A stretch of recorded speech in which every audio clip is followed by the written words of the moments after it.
The following is this week's recording of our live streams, which take place on Discord. We call these meetings kinship because we realize that the deepest mutuality is not one of biography or biology, but one of ideas. And this is a time for us to discuss the most edifying ideas that come to mind. You can join the Discord community to meet and interact with like-minded people via the link in the description. I hope you will enjoy the following discussions.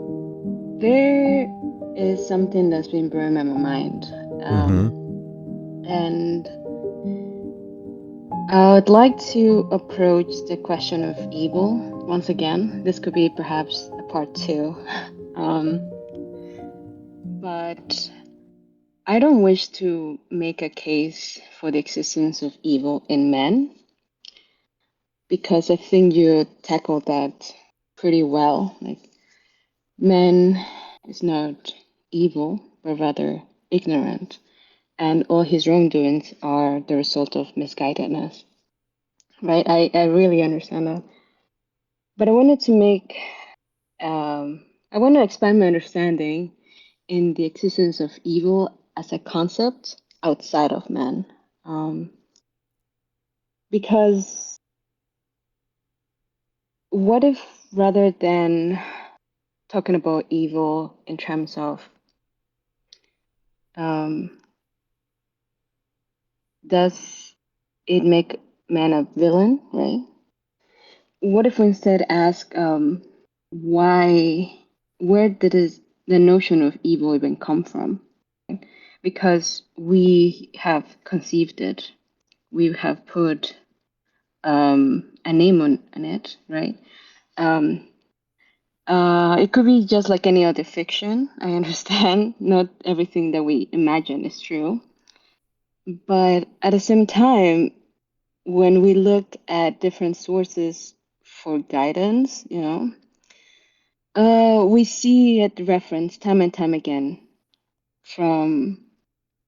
So I was just wanted to acknowledge its existence, not particularly inside man, but outside man. So I was also talking to some lovely people in the community, and we had a lot of discussions about it.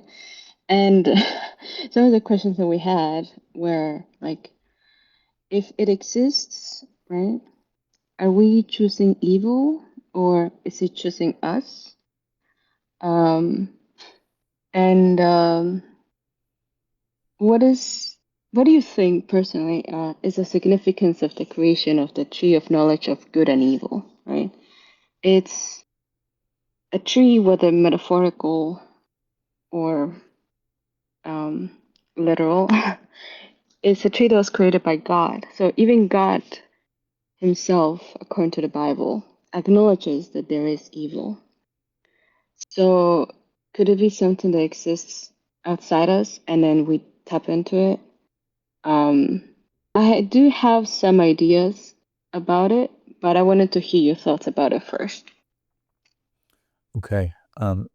There's a lot in what you said, so we're gonna have to narrow that down to at least for a starting point to some specific question within that. So if you wanna sort of pick what from all of that you'd like to start with, just try to formulate that in a sentence or two as a question or whatever it is, so that I can respond to it. Okay. Basically, can evil exist as a form, as a concept that is outside of men?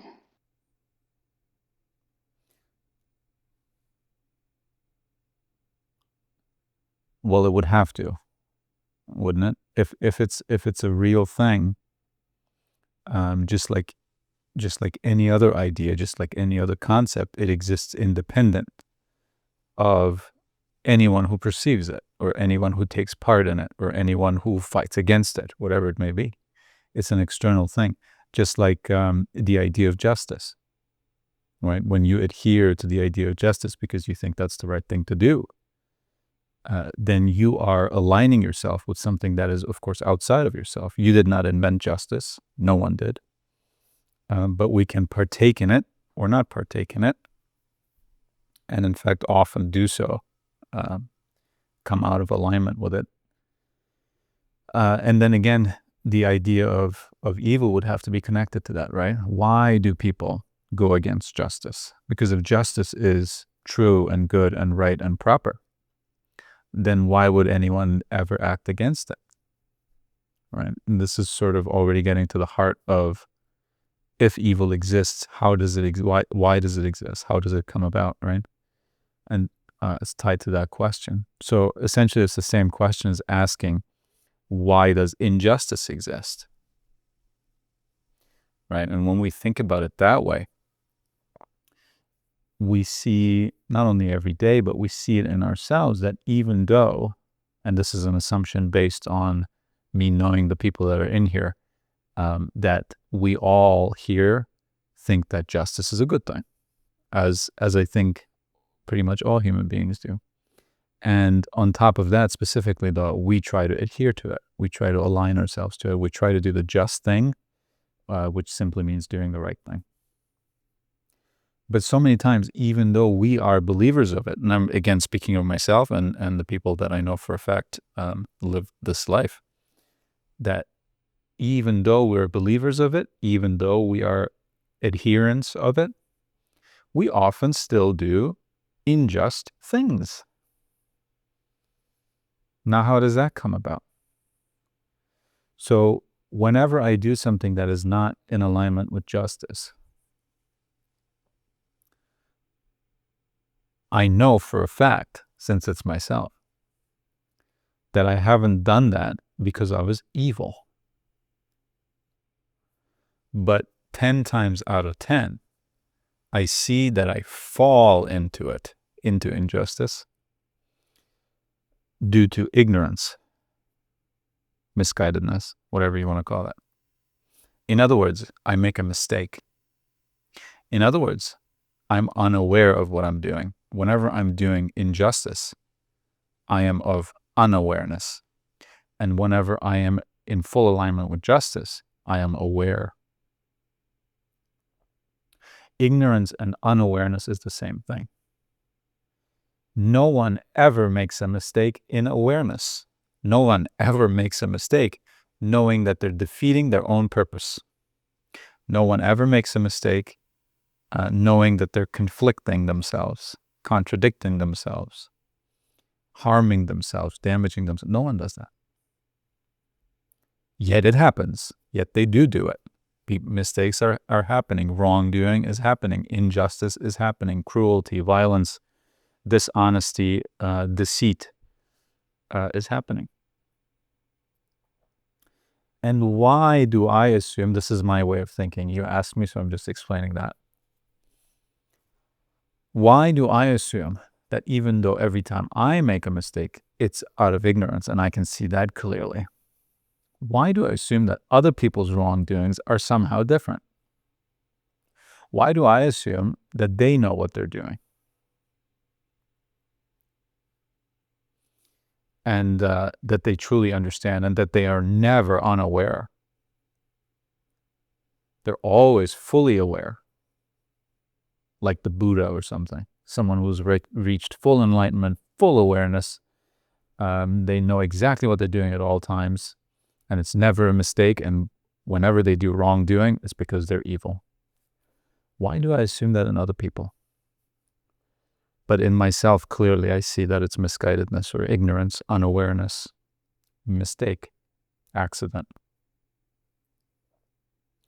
Now, again, as I always say, this does not release me of any kind of obligation towards the laws of the land. If I make a mistake, if I do wrongdoing, if I do injustice, whether it's out of ignorance or pure evil, I am just as accountable. Nothing changes about that. What changes is our understanding of humanity, of people, of ourselves. As the ancient Greeks say, know thyself. It's the ultimate goal in everything. When you know yourself, you know everything. Everything. Especially about human nature. When you know yourself, you're a human being. You're no different than anyone else. No one's special. And that's good news. Everyone has the same nature, everyone has the same spirit, everyone has the same potential. Very different in actuality, but identical in potential. So if all my wrongdoings are due to ignorance, how can I assume it's different with anyone else? And so that's why, in my opinion, evil, the way we think about it, does not exist, because, or rather, it does exist, but what we call evil is actually misguidance. But whether it exists or not, to get back to your question, as an idea, as a concept, of course it exists outside of ourselves. And we fall into it. If evil exists, then we fall into it. We don't invent it. We don't create it. Does that make sense? Yeah, it makes perfect sense how you put it. Because it reconciles what I was coming to understand, right? Evil does exist. We have conceived it conceptually, right? But like you said, I like how you put it. We fall into it. It's like it also answers the question, if it exists, like who approaches such evil first, right? And to me, because of your answer, I'm coming to understand that it is ignorance that turning away of virtue. That it is an awareness that turning away of goodness. That is what approaches that evil first, perhaps out of fear, perhaps, yeah. So I guess I don't want to get into the whys. I think you put it correctly when you said like all speculation like comes from imagination, right? Um, I guess looking and trying to understand the divine, right, and God, and we see, okay, so God is this being, force, energy. But why then would such a being allow the creation of this evil? Like if we didn't create it, right? We fall into it. Um, how can we explain the existence of it, or does it, or do you think it's just superfluous or like irrelevant to ask like why does evil exist? We just have to stay away from it by being Buddha-like figures, you know. What do you think? Well, again, this is my opinion, but I would say evil doesn't exist. So there's nothing to run away from. Um, but I understand if you want to keep calling ignorance, unawareness, evil, I understand it. It becomes a semantic difference rather than a real difference. So we're totally on the same page in that regard. That all unawareness is in a sense evil. Sure, I can go along with that. But it's important to say that, just like you mentioned, it might be an irrelevant question because, okay, two issues with that. Number one, you're trying to figure out God's intentions and God's reasons. And that's just not something that's given to you. And much more importantly, you don't need to figure that out in order to know how to live your life and why to live your life and how to understand all the things that you need to understand and is pleasurable for you to understand. You don't need to know that. You truly don't. I mentioned last time, I'm guided by the principle that I want to find out all the fundamental, universal, and timeless truths that don't require me to go into speculation. I want to find truths that hold no matter what the truth, what the current situation demands. In other words, I want to know how to live, how to be fulfilled, how to be on the side of love and truth and always in awareness without having to know how the universe came to be, what God is thinking, what's going to happen in the future.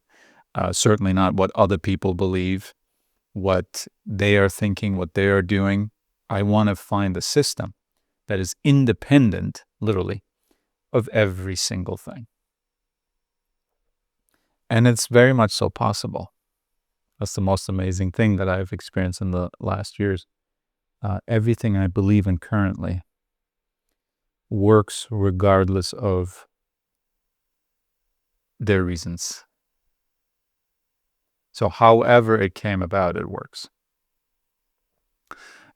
Number two, why it's, in my opinion, unnecessary, and in fact,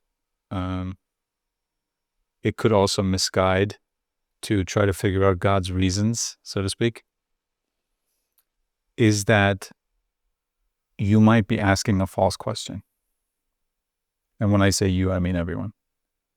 Because when you ask the question, why does evil exist? If you would get a response, you very might well get the response saying, evil for whom? You always have to keep in mind that every question you ask from your often personal, individual, but at the very least, human perspective. Right? When an earthquake happens in Japan and so many people die, they might ask, why was this necessary? And how could this possibly be good? And they see it as a bad, and then they ask the question, why do bad things happen to good people? But if God would speak to you in the way that humans speak, God might as well say, bad for whom?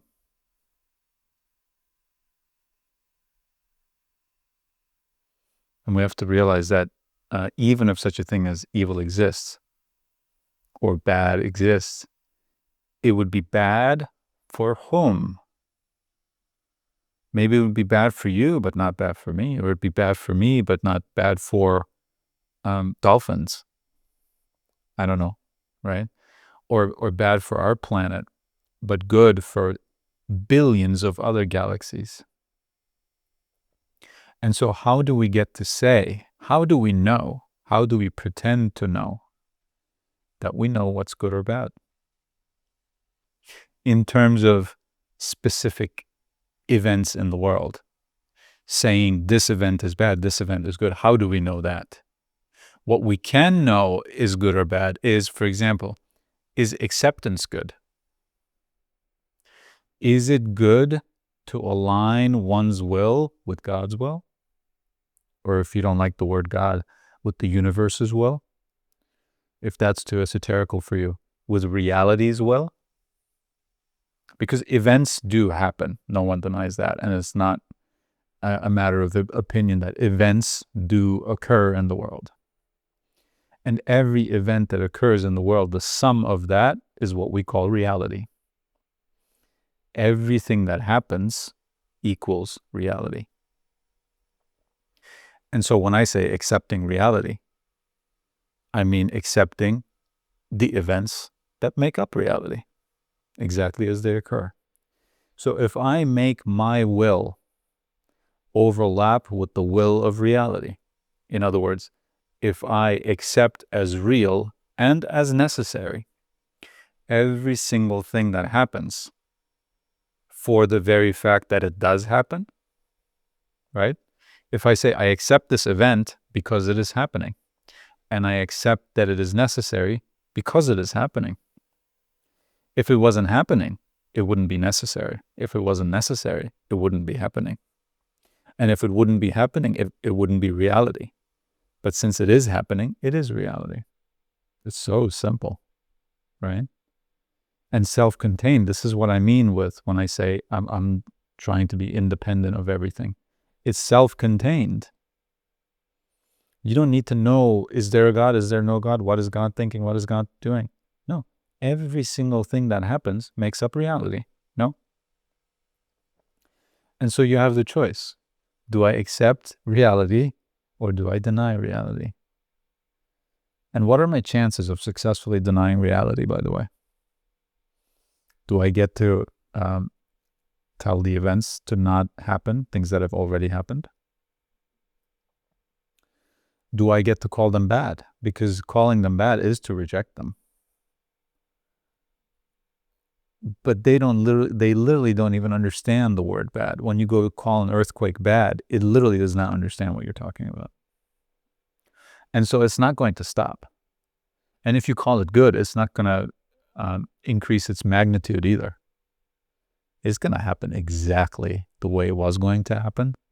It's going to have happened exactly the way that it already has happened. Nothing changes. So whenever we say this is good, this is bad, this is evil, this is good, and why does bad exist? Why does evil exist? We are asking a question, in my opinion, that is incompatible, that does not register with reality. Reality literally does not hear it, does not know what you're talking about. And so you can't get an answer to that because it's not a real question, right? The question only is, why does this appear to be the way it appears to be from my perspective? And God's not going to answer that for you. That's something that you can and must answer for yourself. And that's what philosophy is. That's what religion is. That's what thinking is. That's what doing the work of life is, whatever you want to call it, right? Because human beings do want to understand. And this is another reason why the idea of evil exists in people's minds. Because we all want to understand things. We want to understand why and how things come about. And when we see wrongdoing done by human beings, we see the outcome, we decide that we don't like it, and then we try to figure out, why does this happen? And one of the answers that we get to that is, oh, that person's just evil. Evil people doing evil things. Makes sense. And so it's an explanation for us. So we can say every wrongdoing, at least done by humans in the world, we can ascribe to the notion of evil. We can just put it in that category. And so then it makes sense. It's something that we can understand. The thing is, because evil is, in fact, misguidance, people are calling the wrong thing by the wrong name, and so it's creating confusion for people. This is why evil is such a otherworldly, othered, monstrous thing, because it's literally not human. It's not what's going on in humanity. It's what's going on in some sort of imaginary, illusionary monster. That's what evil is. We call, well, you often see it in language when people call other people evil. They also often refer to them as monsters. Right? Everyone who believes in the idea of evil believes in monsters. And it's sort of like, as a child, monsters under your bed. You cannot understand them because they don't exist. And so it's this major confusion. Why does evil have to exist? It makes no sense. It's so destructive. It's terrible. And I feel like it's inevitable. And so this whole worldview snowballs out of that, where we look at every wrongdoing, every mistake, every unawareness, every ignorance, every accident, even natural catastrophes, like I said, as evil things. And then we see the world consumed by evil, because it's just this little me who's trying to be honest, who's trying to be good, against a world of evil. And it becomes this depressing, heavy thing on your shoulders, which is exactly what fear is. And fear is an illusion. And so whenever you understand something, for example, when you understand evil as all wrongdoing coming from unawareness, misguidedness, ignorance, then you also understand human nature. And you say, I've been misguided. I've made mistakes. So it's not this ununderstandable, unimaginable, scary monster under your bed anymore. It's clear and obvious what it is, how it comes about, how it can be prevented, how it can be solved, and how it can be understood. And so, while evil is a very, very scary concept, misguidedness is not at all. It's very understandable, very simple, something we experience every day. And we can see exactly where it comes from and what it does, and each individual step of how we get there. But with evil, no one has any idea how evil works. And no one knows where it comes from. And no one knows where it's going. And no one knows how it operates. I wonder why. You see what I mean with all that? Yeah. So much to unpack. I know. I know. Very, very. Um, um, um, Something that I would like to understand in your thought process is discernment. I know it's different from judging, right? Because discernment is with reason. Um, so right now we are in this kinship. We are understanding the universe. We're asking questions, and we are in the act of examination, right? And yet you said that some questions are false, and right, some questions in asking the why can lead us to be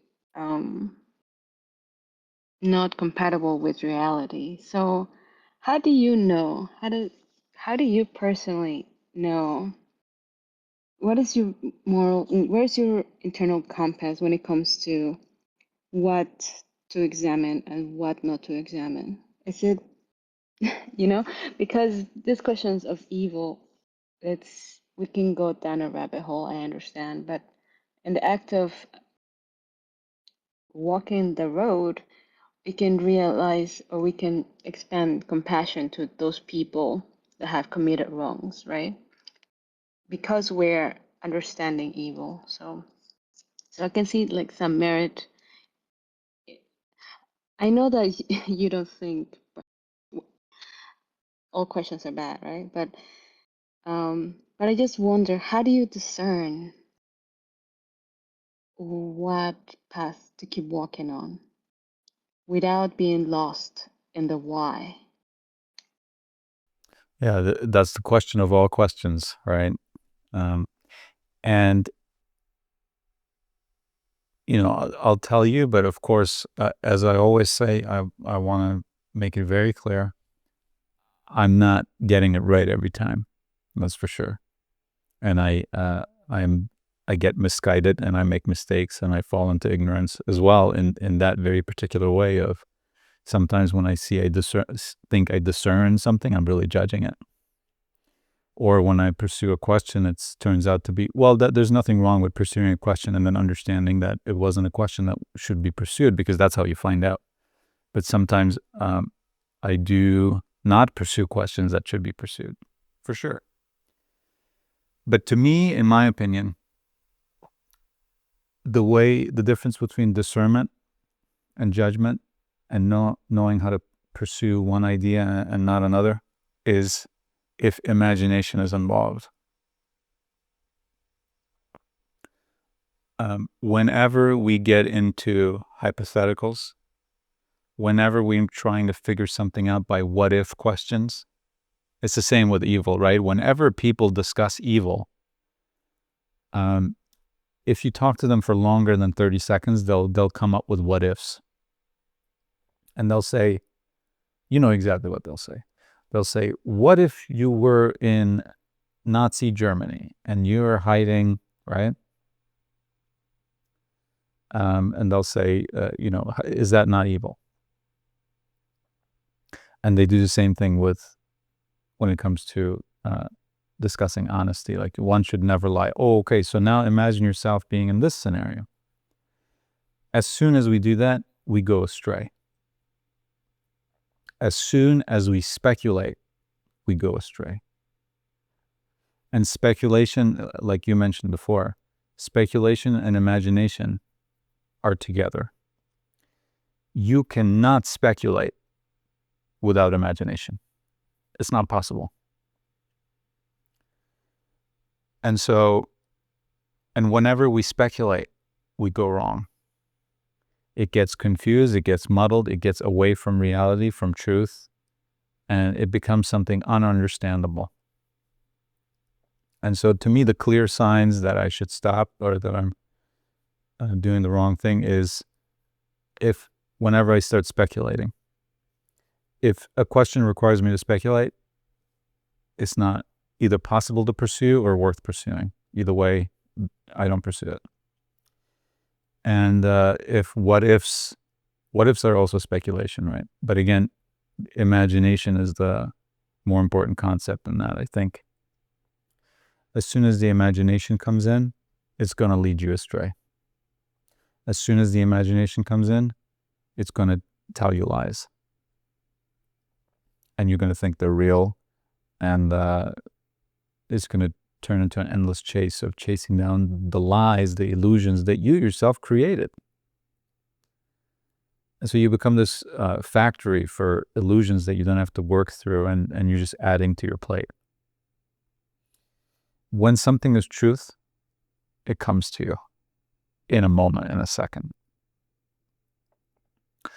And it's sort of easy to demonstrate to that. I often use the example of, if I came to you, and this is a what if question, but it ends what if questions. That's why I like it. If I came to you and said, I'll give you $10 billion, right? More money than money.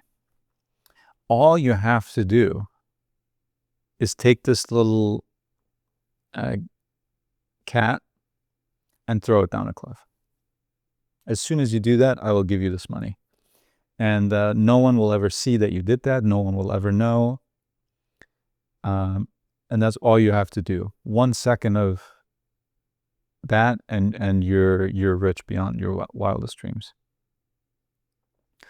As soon as I said that to you, in your mind, you already decided, no. Not for any money in the world will I do that. It didn't require you to imagine. It didn't require you to speculate. It didn't require you to go into, but what if, but what if, but what if, but what if? With that money, I could do a lot of good in the world. That didn't even come into play. As soon as you heard it, you said, no. For no money in the world, absolutely not. I will never, ever do that. Because that's truth. It's such a clear situation in terms of justice, in terms of knowing what's right, that it's clear. It's so clear. And so clearly, to have clarity, you don't need imagination, you don't need speculation, and you don't need what ifs. All of those things take you away from truth. The devil will speak in your ear and say, but what if? But imagine this. Imagine this you could do with $10 billion. Imagine that, and imagine this, which is also at the same time speculation. Right? So I just wait for that. Whenever there's a question, whenever there's some confusion, whenever I want to explore something, truth swoops in. If it's worth pursuing, if it's really truth, if it's not an illusion, bam, it's there. Yes, no, this way, that way. It might not be the answer to end all questions. It might just be a clear indication you need to go this way. As you're exploring this, to further explore this, go this way, not that way. That will be clear. I'm not saying, like, if I ask myself the question, is there evil? No. that it just comes to me like, and that's the end. That's not what I mean. What I mean is, in exploring evil, what way should I go? Obvious. Truth will tell you. If you give yourself to justice, if you give yourself to truth, if you give yourself to goodness, to love, if you, in other words, go against hate, don't allow it for one single second, and all the opposites of all these things, truth and justice, you cannot go wrong. You're taking away options from yourself by fully dedicating yourself to truth. You're taking away all options that go against it, and truth will tell you when something goes against it. So, in short, these are my red flags. If it requires speculation, I don't do it. And I do not engage in what ifs. If a question can be figured out without hypothetical examples,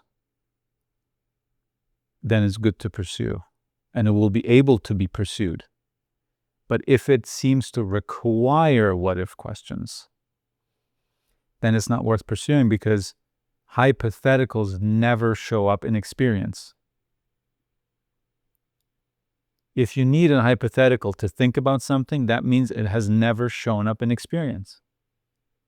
And if it's never shown up in experience, it is of no value, because you will never come across it.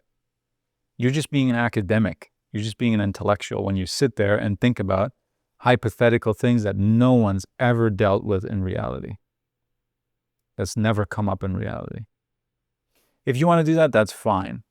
But when it's about figuring out a way of life, how to actually, in reality, in experience, dedicate yourself to truth and justice and to everything that you know is good, in that mission is wrong. But hey, you say, I'm an academic, I'm so intellectual, it's so interesting to me. I want to think about these completely abstract things.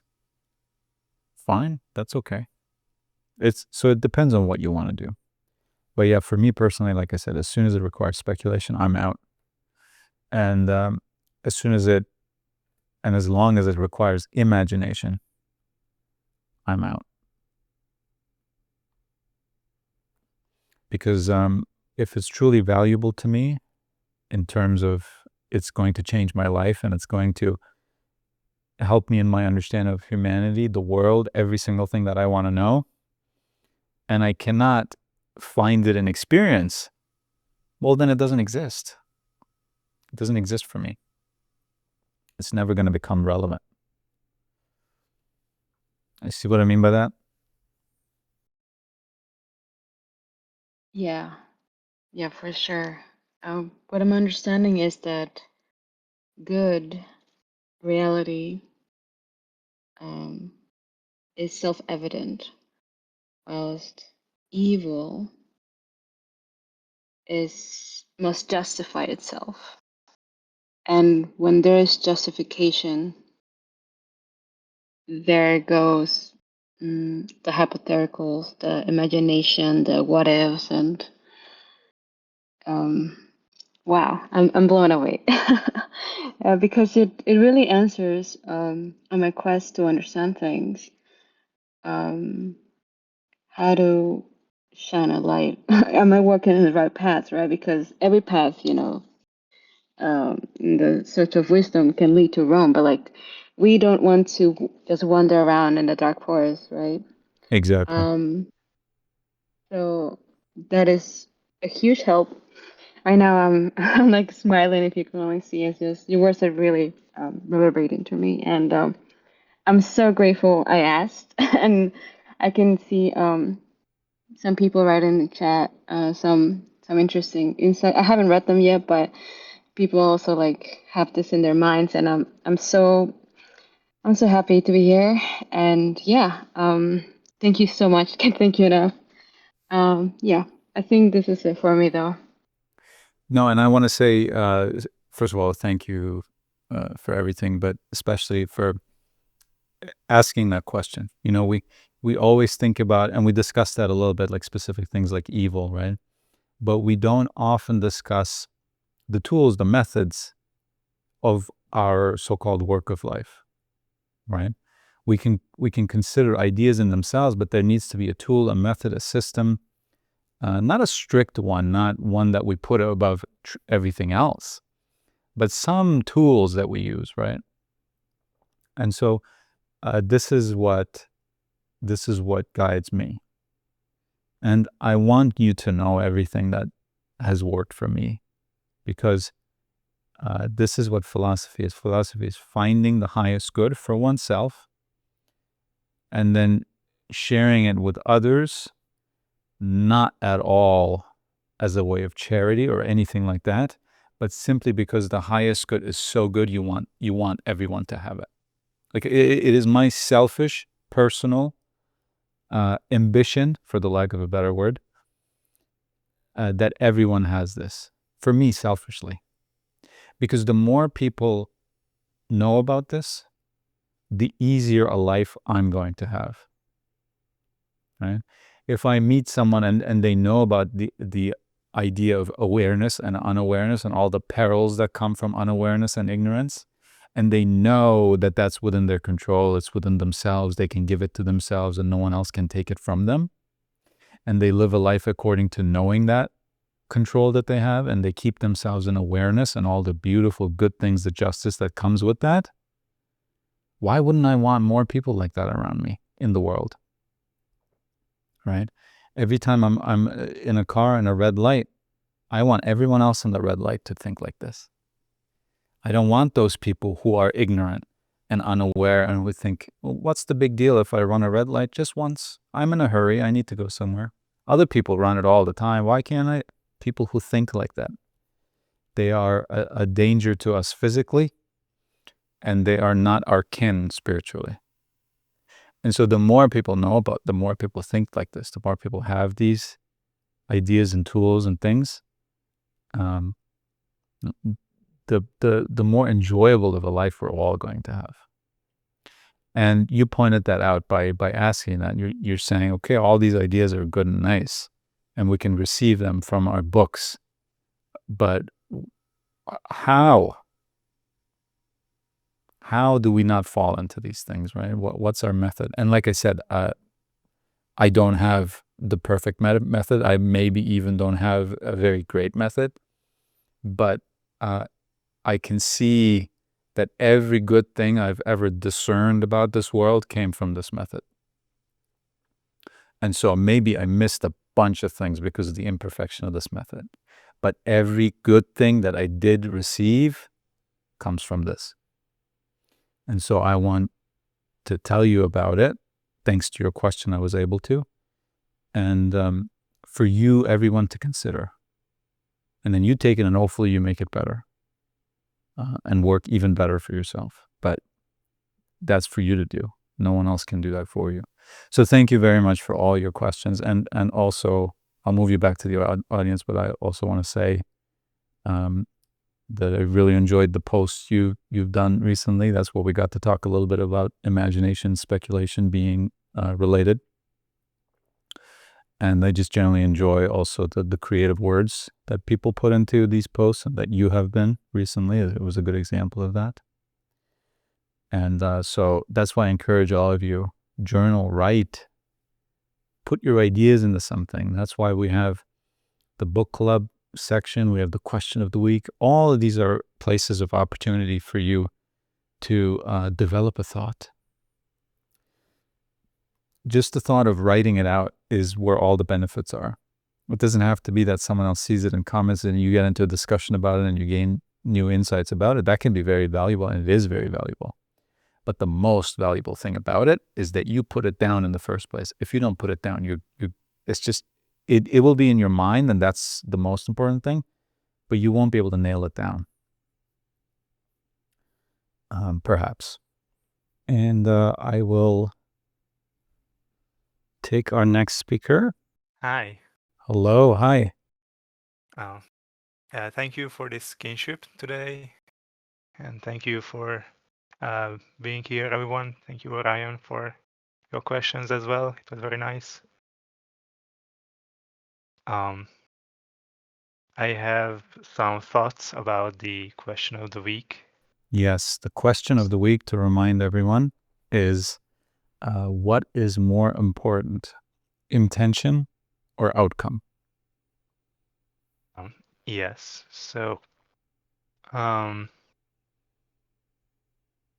when I first heard this question, my gut feeling was that outcome is more important because that's what happens in reality. That's what this is what happens. Whatever the intent is, that is what we judge each other by, you know.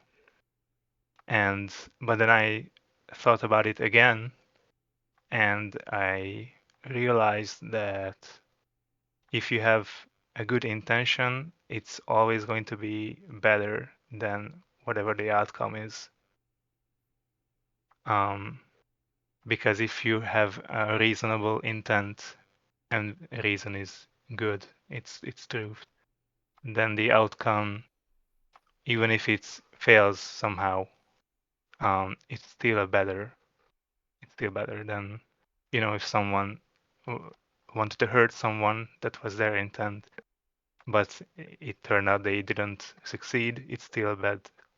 But the other way around, it's I think you understand. Um, and there was also a saying, I don't know where it's from.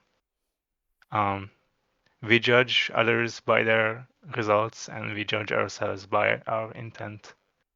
And I think that's because we have more information about ourselves, because we know what we wanted to do, and we don't know other people's intention most of the time, or even if they say it, we don't know if they are lying or not. So we just look at their actions and try to discern their intention. And even in law, or there's a legal action, and for instance someone kills someone else, it's really important what was the context. What was it, self-defense, or what is it, there was a murder intent, so and so on. So even in legal ways, there's a difference between intention and the outcome.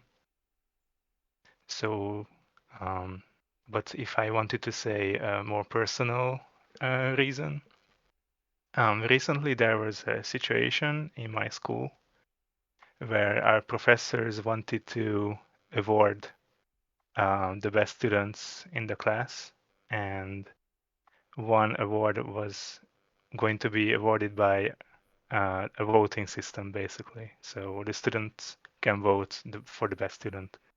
And there's another one where the professors pick someone and they think is the best. And when they did this, I didn't really think about this. I thought it was weird, but okay. But later on in the afternoon, the most students protested, or it backfired basically, because they didn't really understand the intent behind awarding people, because this hasn't happened yet in our school. So they didn't understand what was the point of awarding someone, and it just makes everyone else feel bad if they don't win it.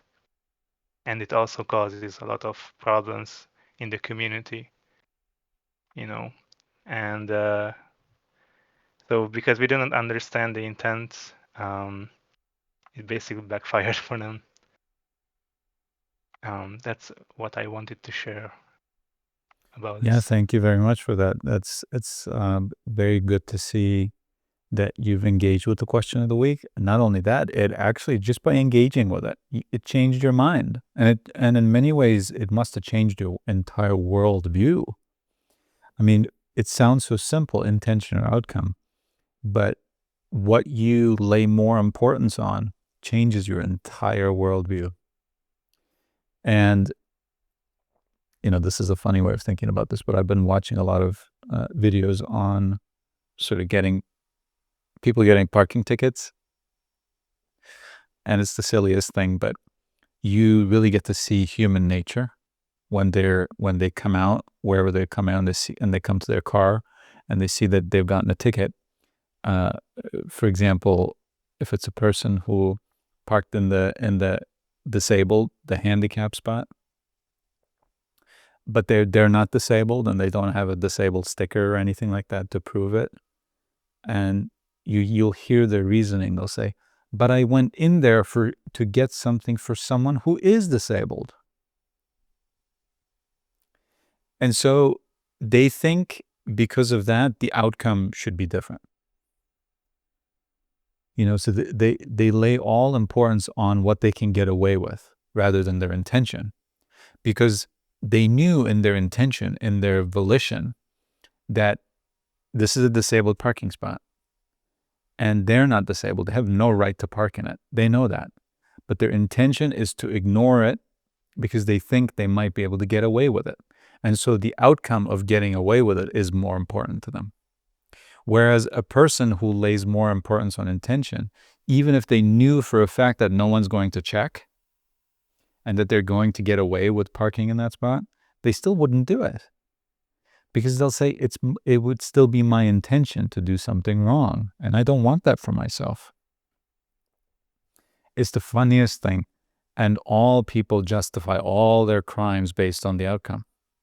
Small like this, or bigger things like many other things that are happening in the world, right? And people will say, often you'll hear them say, the ends justify the means. Yes, and I wanted to hop in on this, and Yeah. I thought about changing the words. What if you say, instead of intention, you say direction and outcome for destination? So if you put the direction above everything, then it's more important than the destination, because it doesn't matter how you get there. The point is how you get there. Exactly. And that's so true, because where you are trying to get, and this is true for everyone is trying to get to peace, right? There's no single person on earth. They might call it different things and they might not even be aware of it, that that's what they really want. But really, every human being wants peace. They want to be content and they want to be free. And all of that is peace, right? And so different people try to get peace in different ways, but that's really what they're doing. And if you want peace and you think, for example, being wealthy will get you peace, right? And they value money over everything, and they steal and cheat and deceive to get that money, then they are never going to arrive at the destination of peace, because they're troubling themselves. They're making themselves people who are deceitful, who are liars, who are thieves, who are cheaters. And thieves and liars and cheaters are never at peace. And so you're right. The way, even if wealth is peace, the way you get there is everything. And if you can't get what you're trying to get in the correct manner, with the correct intention, with the correct direction, then in fact you don't want it anymore, because it's going to defeat your purpose. You're doing it to get peace, but it's going to defeat that purpose. And so you wouldn't do it. You shouldn't do it. For your own sake, for your own selfish sake, you should not do it then. But people don't understand this. People think that outcome is everything. As soon as they get what they desire, for whichever reason they desire it, that's all that matters. But so many times it happens that people do get what they wanted with the so-called wrong means, and then they wonder why they're still not happy, why they're still not at peace, why they're still have anger and resentment, and why they're still so frustrated with the world and with everyone else. It's because they didn't put their intention right. They didn't have the right direction, as you say. So yeah, I totally agree with that. There's a saying that came to mind. I don't know if I'm gonna paraphrase it. It's probably from Nietzsche. I'm not sure. he says that while fighting monsters, be careful not to become a monster yourself. Something like that. That's exactly what it is, right? You become your enemy. You become that what you hate. So the intention is to love or to hate. So as soon as you choose hate, you will become what you hate. But if you choose love, you're also going to become what you love, by the way. And so intention really, well, truly is everything. And that's my opinion. And if someone disagrees with that, we should discuss that too. Don't not speak because you know I think differently. That's all the more reason to speak, because that's the only way, not the only way, but one of the very, very most valuable ways that we actually learn things, by respectfully disagreeing and by exchanging views. Otherwise, we're just agreeing with everything we say, and there's still a lot of insights to be gained from two people who agree with each other, of course, but just as many, if not more, between people who would disagree and who can have a conversation properly, right? And so I encourage you to speak, especially if you disagree. But yeah, this is why I think intention is everything. And coincidentally, how amazing is it that between intention and outcome, it is only intention that is up to us. Our intention is in our full control. And we have no control whatsoever over outcomes. And some people say, oh, but you can have some control. As you know, as I always say, partial control is not true control. If you have partial control, essentially you have no control. You can have some influence on something, but it's going to come at a great cost. It's still not going to go where you want it to go or in the way that you want it to go. And you're going to be fighting the whole way through. You're going to be fighting the whole way through. When you have partial control, you have just enough control to fight, but never enough control to be at peace, because you have to fight. And so only full control is true control, because full control requires no fighting, and therefore is peace. And you have full control over your intention. No one can come up to you and say or do anything to you other than manipulate you and misguide you, perhaps, but that's not true control either. There's nothing that they can say or do to change your intention unless you also want to change it. But then it's because you wanted to change it, not because they wanted it. No one can come to you and bribe you to do anything wrong if you have given yourself to truth and justice and you know the difference between intention and outcome. No one can do it. You'll say, this is not important to me. Even though I might very much need that money. Not like this. You will say, not like this. Because it defeats the purpose. And the purpose is peace. And so thank you very much. Is there anything else you wanted to say or ask or anything? I guess I just wanted to point out in the question that it was which is more important, outcome or intention, and it doesn't say which is important. So just because you are well intended doesn't mean you are not responsible for the outcome. Absolutely. And Absolutely. so yeah, I just wanted to point it out because just that just because you are well intended and there's a bad outcome, or something that's not preferred, you are still responsible if you are the one who did it. So that just absolutely, because we are in control of our intentions, right? And if our intentions lead us to the wrong place because we're ignorant, we're still responsible. And that sort of ties back to the question of evil that we discussed before also. So thank you very much for that. Is there anything else? Yeah, just one more. Yeah. Do you think there's evil acts, but so there's no evil person because they are just misguided, but are there still evil acts? I mean, that sounds like a semantical thing to me, Okay. because if evil doesn't exist, I mean, sure, we could semantically say evil acts still exist, because evil just really just means bad, right? But if evil really is misguidance, then I would just say misguided people do misguided acts. Mm-hmm. You know, if you want to call that evil semantically, fine. I can understand that. I know what you mean when you would say that. But yeah, it seems more of a semantic question than something that really will make a difference. Again, that goes back to our experience, right? The way we actually look at the world. Mm-hmm. I would just say, if evil is misguidance, if that's what you believe, again, I'm not telling you what to believe, then also misguided people just do misguided things, right? Or they do wrong things. Certainly, wrongdoing is still wrongdoing, whether it comes from misguidedness or evil. Nothing changes about that. Again, the intention is only different. When we think of people as evil, we assign them a different intention than when we see their misguidedness.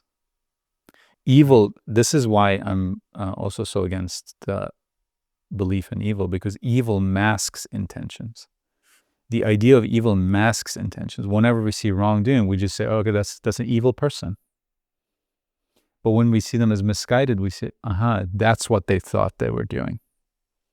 And they're ignorant, they don't understand how this works, and so they're falling into this wrongdoing, which is truly criminal and truly harmful and really bad. But I can see it where they made a mistake and how they did that. Right. And again, it doesn't excuse anything, it doesn't change anything whatsoever. It's just, it takes that hatred away from us. That's the real value of seeing that all evil is misguidedness. Because we hate evil, but we can understand and very much empathize with the misguidedness, because we ourselves are right now, all of us, as we sit right here, we are misguided about something at all times. And so how can you judge anyone else for being misguided? But you very much can judge someone else for being evil, because evil is just this catch-all illusion of a term where every wrongdoing, you just assign to that, and you're better than that because you're not evil. It masks things, it confuses things, and it makes things blurry. And that's the biggest advantage you have when you see that all evil is actually misguidedness, because you're seeing clearly what's going on rather than this veil of monstrosity, right? Thank you very much for your answers and your thoughts. And thank you so much for this kinship. That's it for me today. Thank you so much. Perfect. Thank you very much. Thank you for your questions. That was very excellent. And thank you for your answer to the question of the week, most importantly, because that was really great to see that simply the mind acting on its own can change its entire worldview. Here again, I want to point out, this is a practical result of all the theory that we discuss here. We always want to have a perfect balance of both of them. We don't want to just talk about theory. Here again, in front of everyone here witnessing it, here was a person who engaged with a seemingly simple question, and to change their entire worldview just by engaging with it. I hadn't said anything yet about the question of the week, right? So there was no outside influence on this person. It's the mind acting on itself. It's the most beautiful thing to see. And I will invite our next speaker right away. Hello. Hi. I'd like to talk about the question of the week. Excellent. So once again, the question of the week is, which is more important, intention or outcome? So initially when I was journaling on it, I thought of roughly the same ideas as you just said. So I thought intention was more important because it's fully within our control. Nothing can change our intention unless we decide to change it ourselves. Whereas the outcome of your intention is not fully within your control. And I thought that's why the virtues are intentions. And there is no thought, emotion, or other event which is an outcome of one's intentions, which is a virtue. I also thought that outcomes are more prominent than intentions. So it's easier to confuse which one is more important.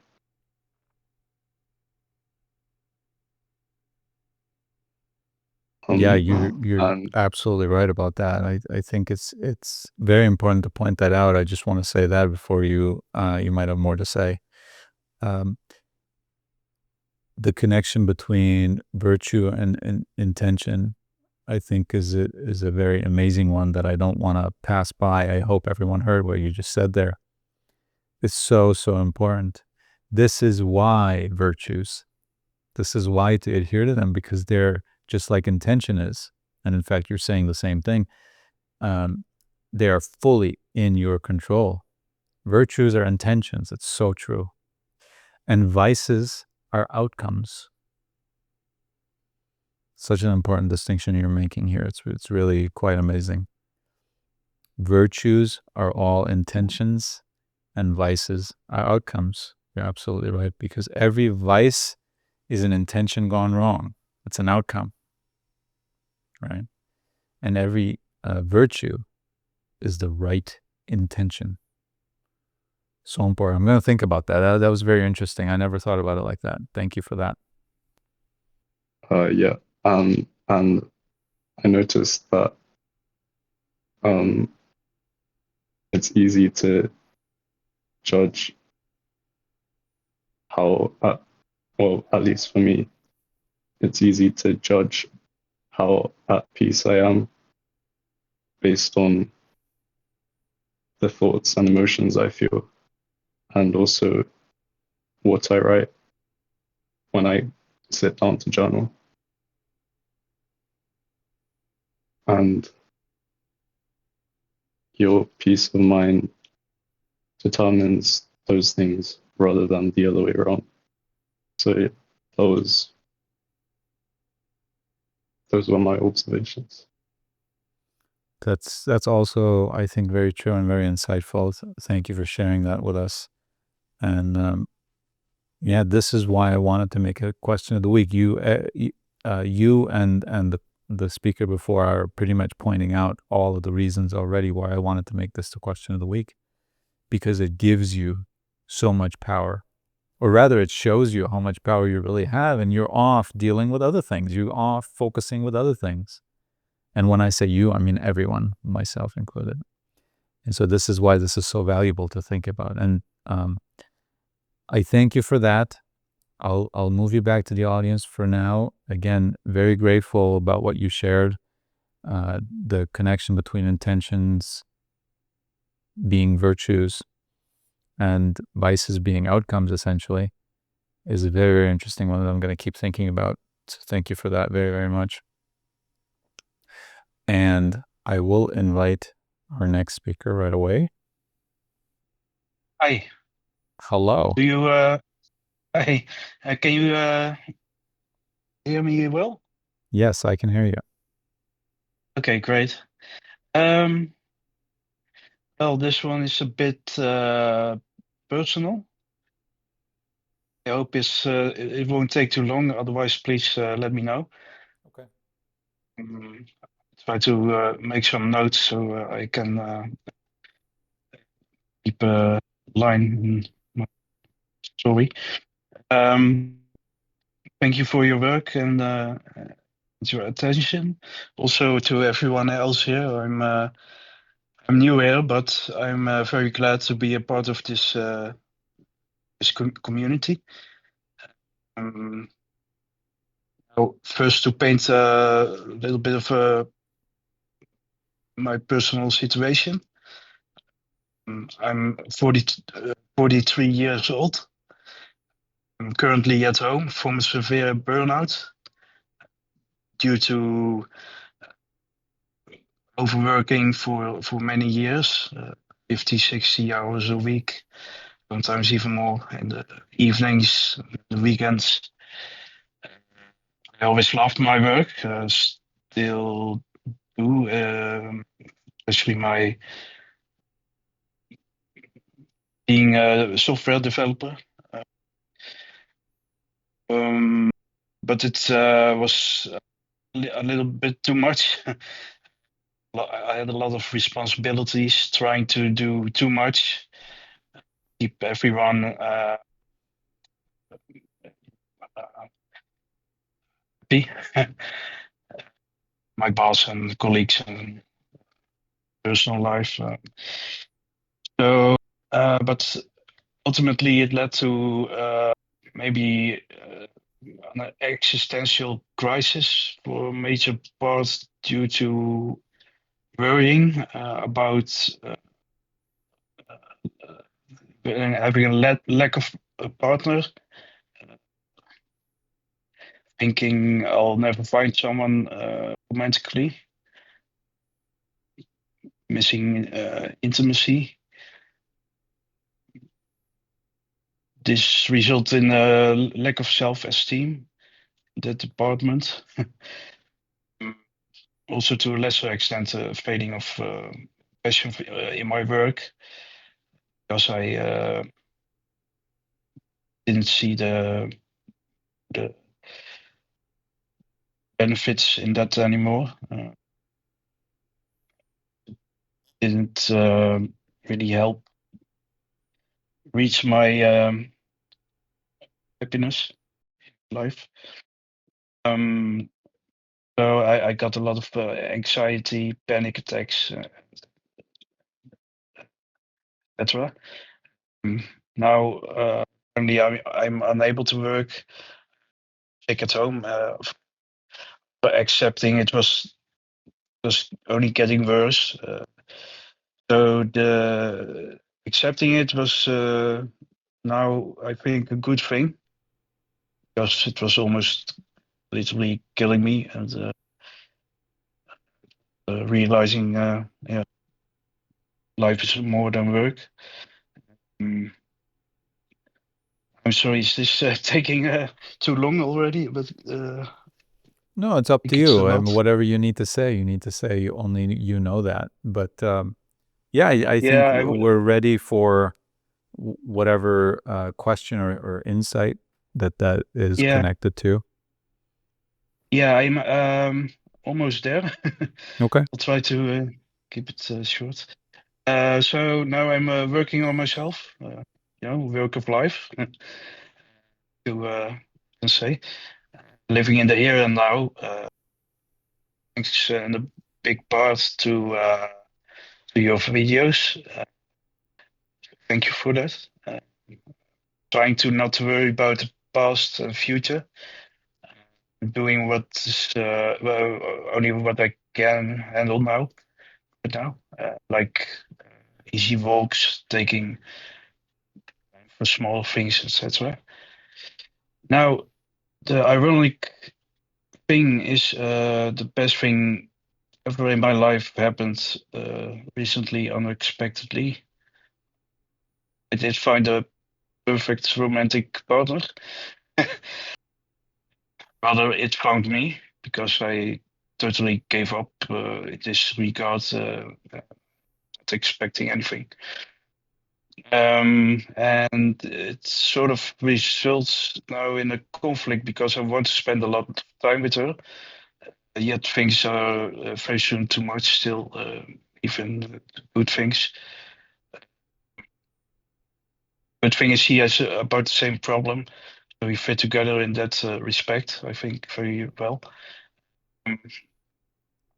But at the same time, it gives me more anxiety, I think, because I worry too much about what to do, and I will become more intimate with her. And for me, it's a very new thing. So I have not much experience and stuff.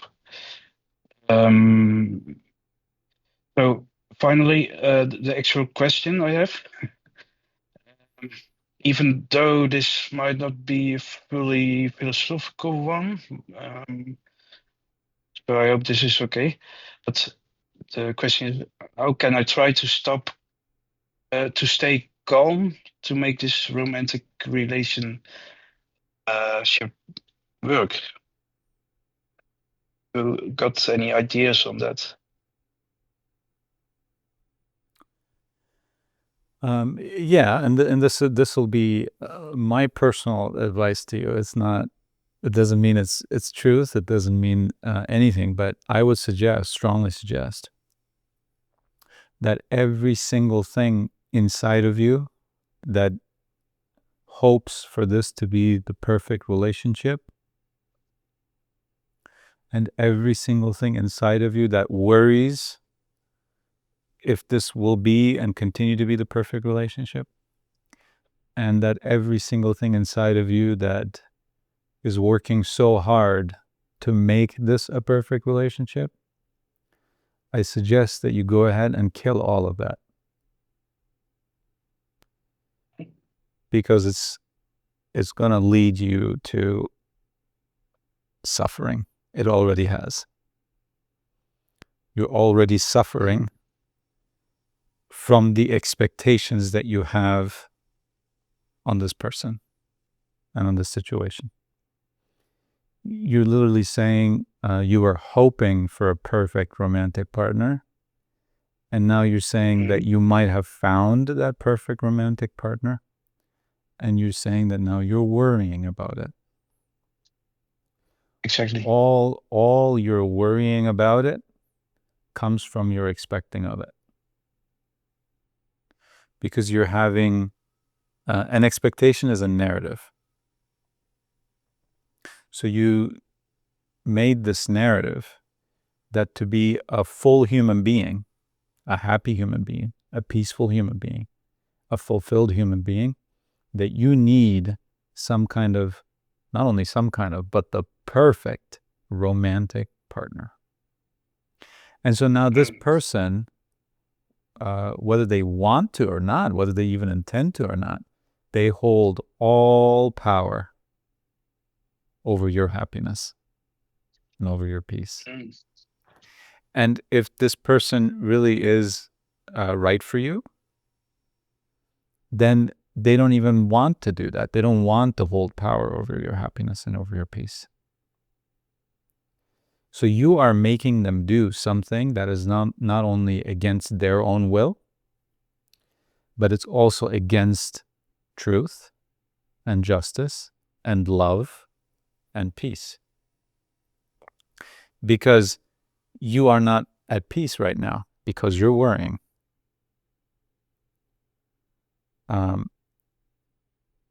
And you are not loving this person right now because you're putting expectations on them. And as soon as they fail to be, see, they can only fail to be because you expect them to be perfect. As soon as they fail to be perfect, and they're going to, because human beings are not perfect, you're not perfect, you're going to start worrying even more, and you're going to start resenting this person. You're going to say, you seem to be perfect, and now I found out you're not. How dare you make yourself look perfect at first? You deceived me, essentially. Even if you don't consciously say this, there's going to be that part, that voice in your head that says this. Oh, this person seemed perfect, and now I'm seeing imperfections. Why didn't I see those before? It must have been because this person was hiding them from me. As you are, by the way. You have or are hiding things that you don't want them to see. And so you're doing that. And if they are the same kind of human being in their own human nature are doing the same thing, you are going to turn this narrative, this expectation, into a narrative of deception and lies and deceit. And then you're going to get disappointed. And then you're going to get resentful. And then you're going to get frustrated and depressed once again. But if you track it back, it all goes back to your expectations. So, and there's that part of us that puts expectations not only on people like this, but on everything. You put expectations on your career, on your work. You put expectations on what you will do and are able to do with the money that you make from that or the reputation you gain from that. You put expectations on your friends, whether they supported you throughout your burnout or not, right? And on your family and all those kinds of things. Do you see how expectations and narratives, which originate completely from your own mind, have and continue to make you suffer? Yes, I do. You're totally right. Yeah. So don't get into it again. Don't do it again. Yeah. Right? You just found someone, and again, I don't know you, I don't know this person, but they might be right for you. I'm not saying, everyone wants a friend, right? And romantic or not, every single in your life needs to be a friend first and foremost. You know that. And so essentially who you're talking about here, romantic or not, is a friend. And so of course there's nothing wrong with having a friend. But you're not supposed to need a friend. You're supposed to want a friend. Are you familiar with the difference? Yes. Yeah, I am. If you need a friend, then you're going to say, I need you to be a complete human being, a happy, peaceful human being. And you're going to, I guarantee it, disappointed. If you need someone, you will be disappointed. It's not a question of if. You will be disappointed. But if you just want someone, because you say, hey, I like to do this, and I like to think about these things, and I like to work on myself, as you said, right? And so there is nothing more joyful to a human being who works on themselves to be in the presence sometimes of another person who works on themselves also. There's nothing more useful to a human being who works on themselves than another human being who works on themselves. And so in that sense, it would be right and proper and beautiful for you to simply continue this, not work on it, not expect, not build something, not force something, but to simply continue it. Vice versa, if this is a person who's not working on themselves, regardless if they share the same problems with you as not or not, we all share the same problems, by the way, I want to tell you. We all share the problem of ambition, of narratives, of expectations, of resentment, anger, hate, all these things. We all share that. What we don't share with most people is the fact that we're working on ourselves. And that we're seeing that while pain is mandatory, suffering is optional. A person who works on themselves cannot benefit from a person who thinks that suffering is mandatory and who builds narratives and who builds expectations. If this person is someone who does not have expectations on people, who does not judge people, who does not live in a world of narratives that they constructed, then I beg you, leave this person alone. Because you're putting expectations on this person. And so leave this person alone. But if you are ready to let go of expectations, if you're ready to let go of narratives and judgment and resentment and anger, and this person is doing the same, then I would say that these two people are right for each other, naturally. And it's not me saying that, it's truth saying that, it's love saying that, because love does not expect, love does not judge, love does not sacrifice, love does not suffer, and love does not expect or demand. And so love is saying that, I'm not saying that. So if this is a person like that, but you are not a person like that, leave them alone. And if you're a person like that and and they're not a person like that, leave them alone again. But if you both are, then you're right for each other. Love says that once again. And so either way, this is something that you're going to have to decide. But regardless, of course, also don't do it for this person. You're supposed to do this for yourself, to let go of expectations, of narratives, of resenting the world, of resenting others, and building all these narratives that only lead to disappointment and expectations and judgments. If you're ready to do all of that, you should do it for yourself anyway. And only come in contact with people, so far as you can help it, that are also doing the same thing. If you both are doing this, or are ready to do it, or are truly working on yourselves, then nothing can destroy that anyway. So you don't have to worry. Because these people are conducive to each other.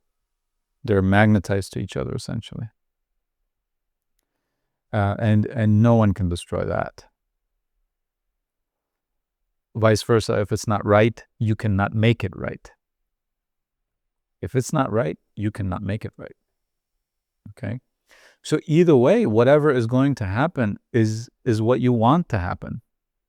If it's going to work, it's going to work because it should have worked. And if it's not going to work, it's not going to work because it should have not worked. So you're fine. You have nothing to worry about. Life will tell you, reality will tell you, truth will tell you if you are making a mistake or not. And either way, the outcome will be exactly what should happen. To expect a certain outcome is once again to engage in narratives. Don't expect for this to go well, so to speak, air quotes, right? And don't expect it to fall apart either. Expect nothing. Expect nothing. If it's right now, this is all you need. And whatever happens, happens, and it will be the exact right thing, whatever happens. Does that make sense? Absolutely. Thank you very much. I'll try to implement this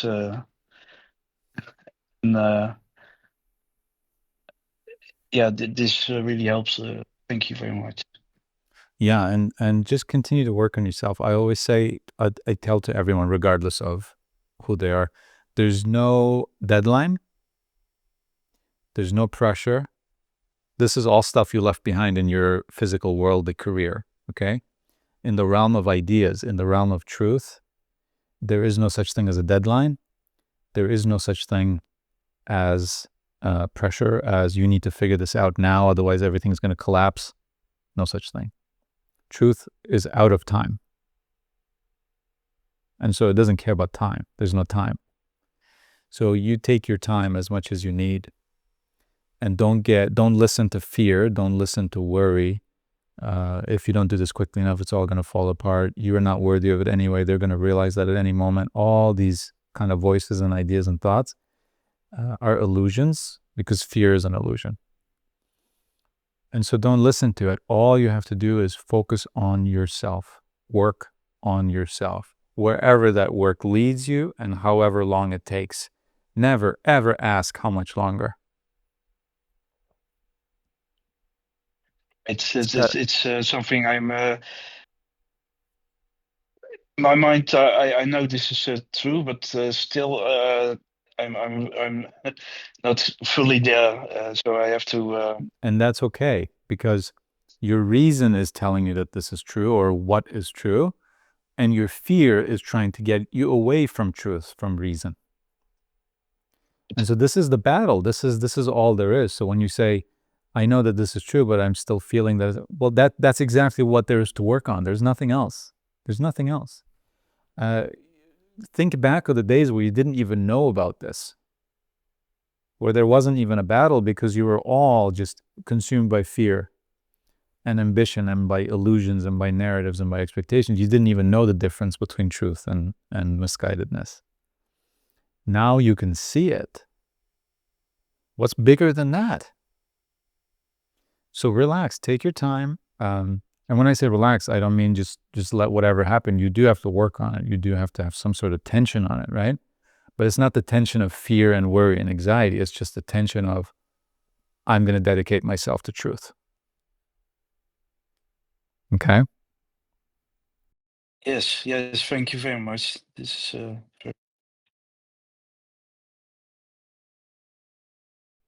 I appreciate it. And so, thank you for speaking here, and thank you for being here. And as always, I appreciate just seeing people out in the world working on themselves and looking for real solutions for real problems or issues, challenges.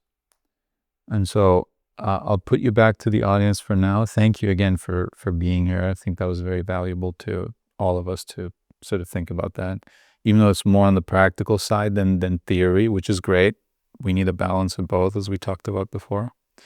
And so that was very beautiful to see your honesty and your openness to the situation that you're in. And you know what you need to do. And you can always come back here and discuss and talk and sort of, when the whole world tells you you're crazy, this is our place, one of the places, of course, there are more, to realize, no, all of that's an illusion, actually. And so I will take our next speaker. Hello. Hello. Hi. Good to see you again. Hi, it's good to see you. I hope you can hear me. Well, I'm outside, so it's a little bit windy. Yeah, it sounds surprisingly good, actually. Very nice. That's good. So I've been having some thoughts on the previous question of the week on following judgment home and then seeing where it takes you. Right. So the previous question of the week was observe yourself judging someone or something and follow that judgment home. What particular belief or idea does it go back to? Yeah. Right. And so I've been reading Simone Weil recently, and she talks about this idea. I don't even want to call it an idea. Um, I guess this force or just this concept that we call attention. And there's attention in the sense of like focusing on something, right? Like that I'm paying attention to this or I'm paying attention to that. But when I'm saying attention, I mean attention in the form of something divine, something where we're giving our fullest openness and our fullest receptivity to reality, whether it's a person, a thing, whatever it is, that we're allowing ourselves to be completely unclouded and to be completely open to whatever it is that we're giving our attention to. And Simone Weil even says that attention is an act of grace. So what this makes me think of when I relate it to judgment, I would say that judgment actually prevents us from giving our attention. That when we're judging someone, we're making an assumption. We're making an assumption and we're saying, and I'm going to give an example, X person is good, X thing is bad, this or that. But notice what we're doing when we're making that judgment, when we're making that assumption, really. What are we doing and how are we preventing ourselves from giving that person attention? And I think it's actually a tragedy how we'll go around judging people. All do. We'll make this mistake. We'll judge someone, and then we're not giving them our attention. And I recall that you said that it's actually a selfish reason why we shouldn't judge people.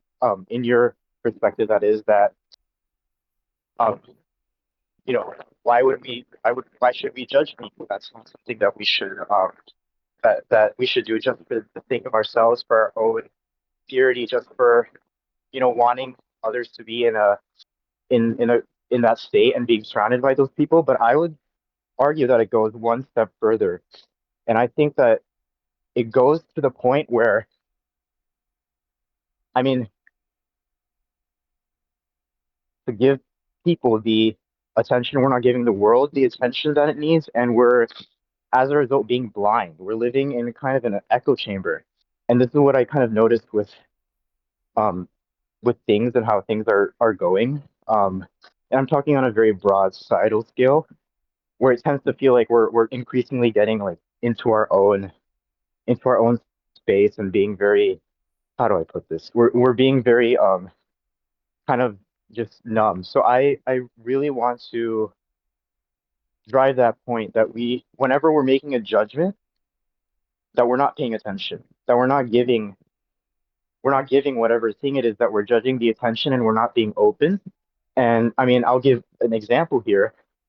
Say there's someone who is in need of help, um, and who is, maybe they commit a particular act, as far as to say that that act is that person, or that we'll judge them, and then now we're not even allowing ourselves to be receptive to that entire whatever it is, right? It's so much more. So that's the first thing I'd like to say. I was wondering if you have any thoughts on that. Yeah, I have many thoughts on that, and that's an amazing insight. Thank you for sharing that so much, because it's, of course, extremely valuable, and you have just about said it without actually saying it. To me, attention and awareness are the same thing. Our awareness is our attention. Whatever we give our attention to, that's what we are aware of. And we are aware of nothing else other than what we give our attention to. And so you're absolutely right when you also say that when we judge, we give our attention away. In other words, we give our awareness away. In other words, judgment pushes us into unawareness. And those people who are constantly judging people and things are unaware people. You're absolutely right. And so they spend their lifetime essentially being unaware, not really living, being alive, but not really living. And that's exactly where judgment gets us. And a lot of people who talk about judgment and why not to judge always say, oh, it's because you don't have the right to judge other people, and you can't do that to someone else, and you're not allowed to do that. You have no right. And they're correct in saying that, but they make it this selfless thing. They make it this thing to do for others. To not judge becomes something to do for others, when in reality, to not judge is primarily, most importantly, something you do for yourself. Because every time you are engaged in judgment, you are unaware. And every time you are unaware, for as long as you are unaware, you are not really living. You are alive, but you are not really living. And this is exactly why not to judge. And so you're absolutely right in equating attention to awareness, essentially, or what we direct our attention to is what we give ourselves to. And when we give ourselves to judgments, which are illusions, then we give ourselves to illusions. And there's nothing more harmful than that, right? Exactly. I do have something else that I'd like to share, and it's on something that you said about hypotheticals. Mm-hmm. I came across this philosopher. You may be familiar, Kierkegaard. Mm-hmm. And he poses a hypothetical of, say God gave this man a child, and then then God comes down, and then he instructs this man to kill the child now. And so I'm not saying whether hypotheticals are good or bad, but I think that there is a certain value in engaging with certain hypotheticals, And I think arguing with a hypothetical is never worth our time. But I think that challenging ourselves to think outside of a certain box that we might be stuck in, it can encourage us to remain. I'm trying to find the right word. It can encourage us to remain receptive, and it can encourage us to remain curious and to continue to expand our knowledge and our understanding, because I think as human beings we'll never be able to completely grasp truth with the capital T, right? And I think that is simply something that we cannot do. But despite that, I mean, take a box for instance, and take someone, let's say someone is living inside that box. How can that person who is living inside the box make any truthful statement out of what's outside of the box? They can't know what's outside of the box. But yet it's so easy to make assumptions. And so what I'm getting at here is that all we can know is that there is something beyond the box. And that is truth. All we can know is what we are not. So I think I'm just, as a whole, it can be with hypotheticals or without hypotheticals, but whatever it takes for us to just remind ourselves that we have limits in what we can perceive, we have limits in what we can do and comprehend and justify. But that's not any reason to stop this quest for truth. I think it's something very fulfilling, but at the same time, reminding ourselves of that limit that we have, that, all we know is what's inside of the box. Maybe someone's shaking the box, maybe there's nothing outside of the box, but that's still something, right? But at the end of the day, we're still inside the box. So that's something else that I'd like to bring up. This isn't necessarily about the hypothetical, but rather what the hypothetical can do for us. No, I think you're absolutely right in reminding us of the fact that really no action is always entirely right or wrong, that there's always a value, even in things that are usually not very helpful. And that certainly goes for hypotheticals. What I just find, and what I also meant to point out with that statement, was that generally speculation is never about something that we know to be fact. That's why it's called speculation. Every single time we engage in speculation, we are making assumptions and we are talking about things that are literally not fact. Otherwise, we would just be speaking about facts. We would not be speculating. And so in that sense, hypotheticals are wrong, because hypotheticals are, as far as I can think, now you make me think of, if all hypotheticals are really speculation, maybe there are hypotheticals that are somehow not speculation. But insofar as we engage in hypotheticals in order to speculate, I think we are engaging in not the most effective method of coming closer to truth. That's all I really mean by that. But you're absolutely right. Yeah. We are sort of, in many ways, in a box. And sometimes hypotheticals or what-if questions, I use them too, can point out something. I just don't like when we use what-if questions to prove a point or to make an argument or to disprove something else. I don't think it's right to do that, because it's not based in reality. It's based in speculation. And again, speculation somehow maybe perhaps can be useful. But that's why I generally want to stay away from hypotheticals and speculation, because it is speculation. But you're absolutely right. We don't know a lot of things, and so sometimes we make guesses, and those guesses can actually lead us to something factual. And this sort of connects to the current question of the week as well, about intention and outcome, right? It really depends on intention.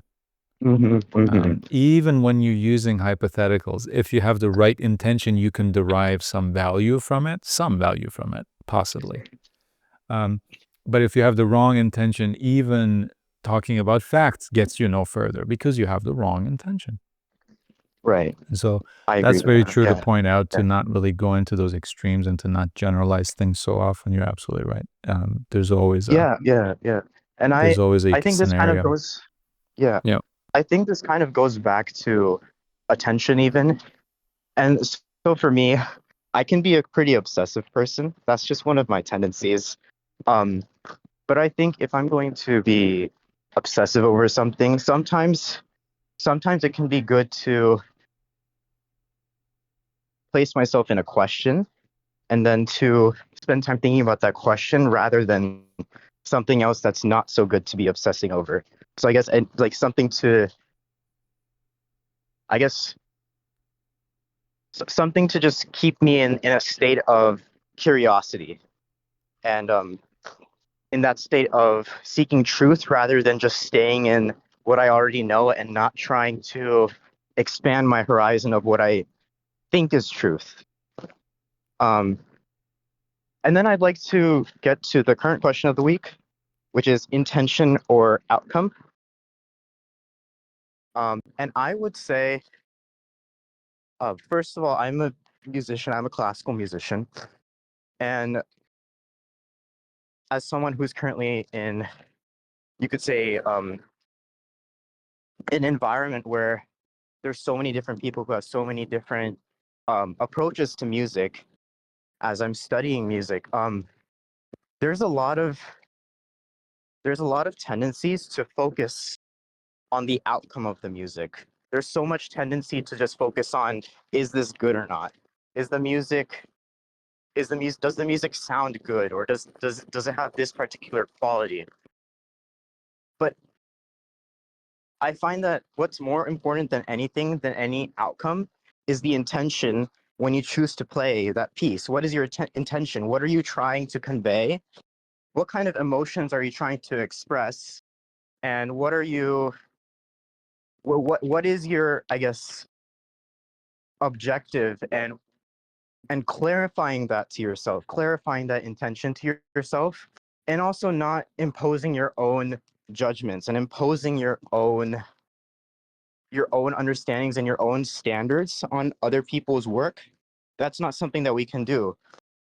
But all this is to say that I think the tendency is to get focused on the outcome, but it really should be all about the intention. And I find that when we're thinking about the intention, that the work sounds much more, in a sense, I would say more human. It sounds more real, more authentic. And I think that's for me, that's one of the greatest things about music, that I can spend so much time thinking about this piece and thinking about the intentions of whatever the composer is, or what my intentions are with this piece, who am I serving, and what these different components. And I don't have to think about the outcome. It can be all about the intentions that I have with this, and what, what effect that I might want to have, and what I'm trying to do with this. And also just because it brings me joy.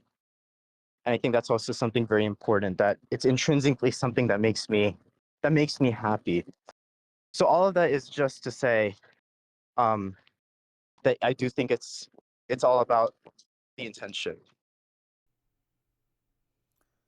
Yeah, that was beautifully said, and I appreciate the connection to music, because I don't play an instrument and all that, so it's nice to hear from that perspective.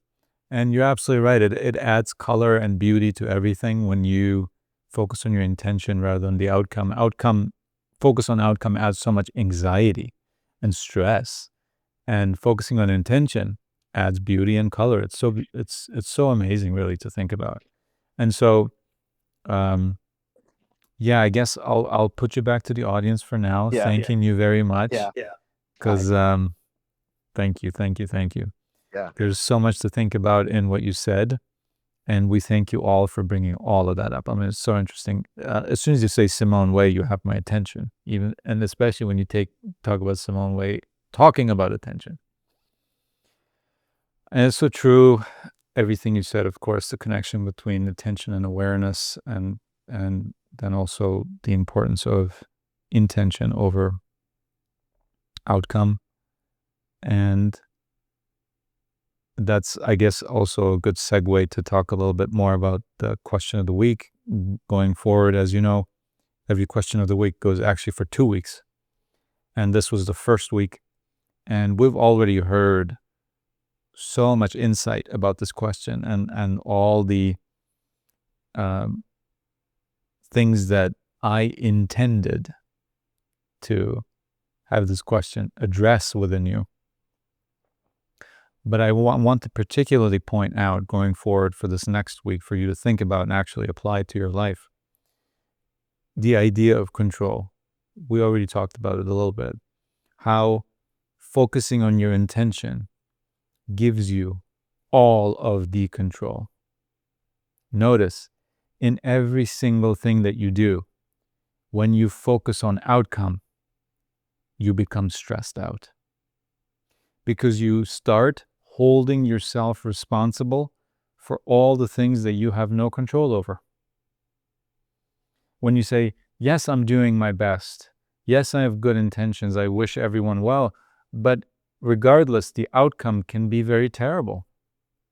And so what can I do? How can I ensure? Well, I can't ensure that the outcome is this, but I will frantically start thinking about what more I can do, what more I can do.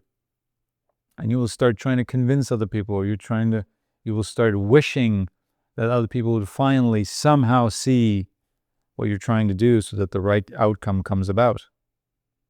And all of that is stress. All of that is fear. All of that is worry, anxiety. And if the desired outcome does not come to pass, it turns into regret, resentment, guilt, judgment, all of those things.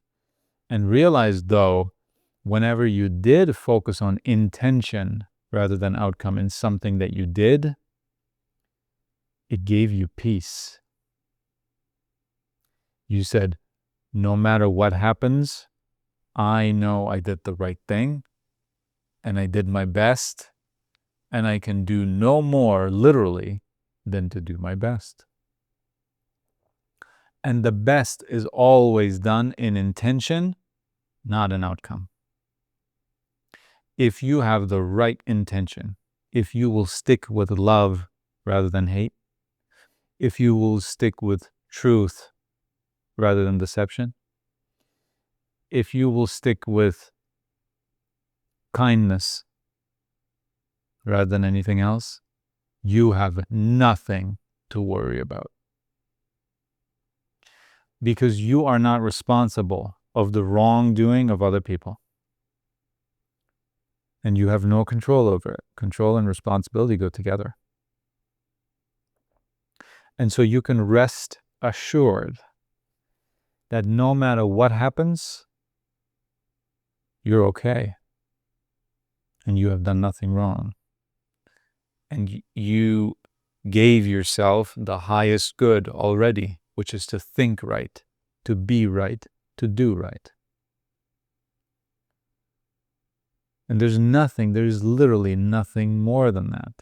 Into outcome, much more goes into than just your intention.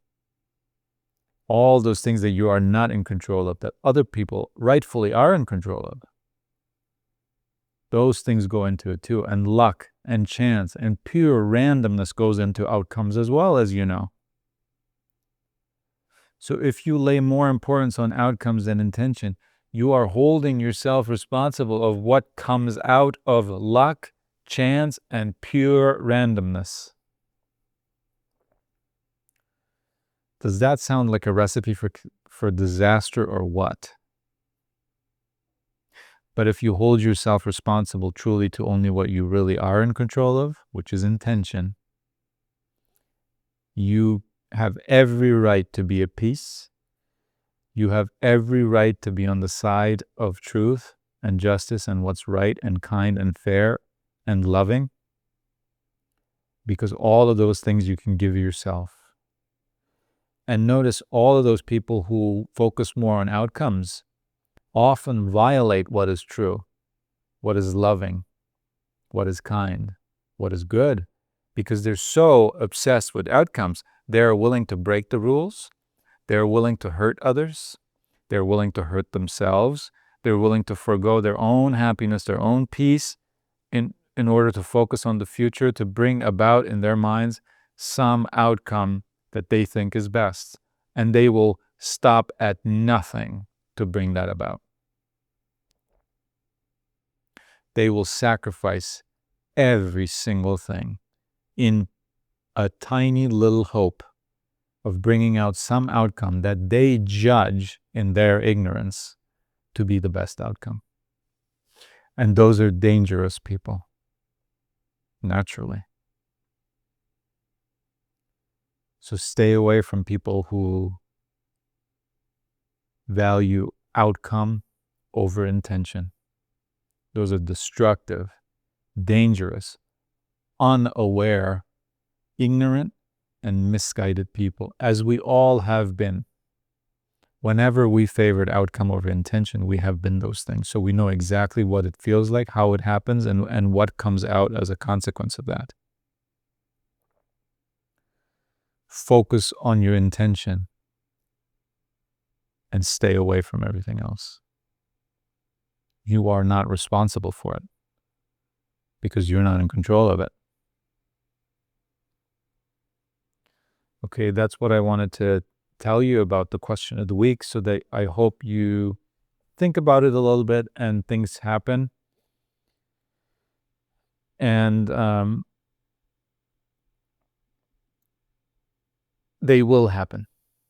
As I always say, if you dedicate yourself to your personal exploration of timeless and universal truths, you will find your own unique answers to all of the questions you ever had and ever could have. That's my promise to you.